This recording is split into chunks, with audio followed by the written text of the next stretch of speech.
रंभासुर और महिष की पुत्र महिषासुर बहुत ज़्यादा शक्तिशाली था। महिषासुर ने और ज़्यादा शक्ति के लिए प्रजापति ब्रह्मा का उपासना करना शुरू किया। देवतागण को पता था महिषासुर सफल हुआ तो भूचाल आ जाएगा, इसीलिए महिषासुर की तपस्या भंग करने की बहुत प्रयास की पर नाकाम रहा। महिषासुर ने प्रजापति ब्रह्मा को प्रसन्न कर लिया। महिषासुर को पता चला उसे अमरत्व नहीं मिलेगी, तो उसने ये वरदान मांगा कि उसे त्रिलोक की कोई पुरुष मार नहीं पाएगी। प्रजापति ब्रह्मा से ये वरदान पाने के बाद महिषासुर का एक ही लक्ष्य था, स्वर्ग पे राज करना। एक दिन महिषासुर ऋषि कात्यायन के पास नारी के रूप में जाकर किसी तरह उनको क्रोधित कर दिया। ऋषि कात्यायन को जब पता चला कि वो नारी के भेष में महिषासुर है, तो महिषासुर को शाप दिया कि उसका अंत नारी के हाथ में ही होगा। महिषासुर अपनी सेना के साथ स्वर्गलोक पहुंचकर सारे देवताओं को स्वर्गलोक छोड़ने में मजबूर कर दी। हार कर निराश होकर देवताओं ने त्रिदेव से सहायता मांगी। तब त्रिदेव की ऊर्जा से परम सुंदरी महाशक्ति रूपी नारी की सृष्टि हुई। इसके बाद श्री विष्णु ने प्रदान की चक्र, महादेव ने प्रदान की त्रिशूल एवं प्रजापति ब्रह्मा ने प्रदान की अक्षमाला एवं कमलकुंड, हिमाचल ने सिंह दिया।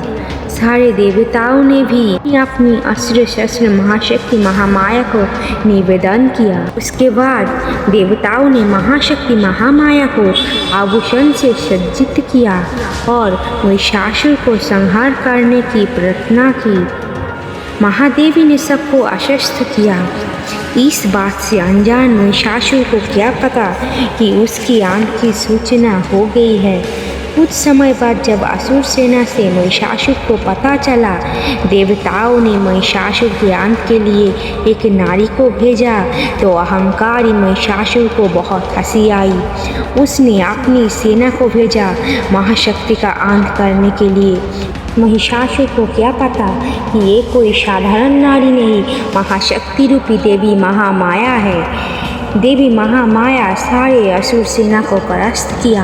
अंततः महिषासुर को अपनी अंत के समक्ष यानी देवी महामाया के समक्ष आना ही पड़ा। महिषासुर एक के बाद एक रूप लेता गया, कभी महिष, कभी हाथी, कभी सिंह और कभी सुपुरुष के रूप में, परंतु देवी के रुद्र रूप के आगे महिषासुर के एक भी रूप काम नहीं आया।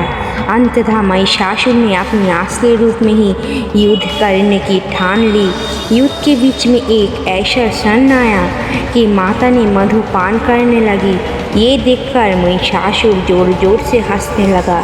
माता ने कहा, जब तक मैं मधुपान कर रही हूँ तब तक तू हंस ले, जब तेरा अंत करूँगी तो सारे देवता इसी स्थान पर ही खुशियाँ मनाएगा।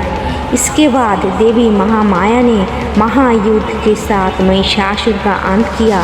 ये युद्ध 9 दिन तक चली थी। सारे देवताओं ने खुशियाँ मनाई। इंद्र को अपने स्वर्ग मिला, त्रिलोक पर खुशियाँ लौट आई। इसीलिए महाशक्ति महामाया महिषासुर मर्दिनी के नाम पे जानी गई। जब जब इस धरती पे असुर की आतंक फैलेगा, माता ज़रूर आएगी असुर के संहार करने, क्योंकि हमारी इस धरती पे इंसान के रूप में असुर ने जन्म ले चुका है। तो इसीलिए माता किसी न किसी रूप में ज़रूर आएगी, क्योंकि उन्हें आना ही होगा असुरों की संहार करने, इंसान के रूप में असुरों की संहार करने।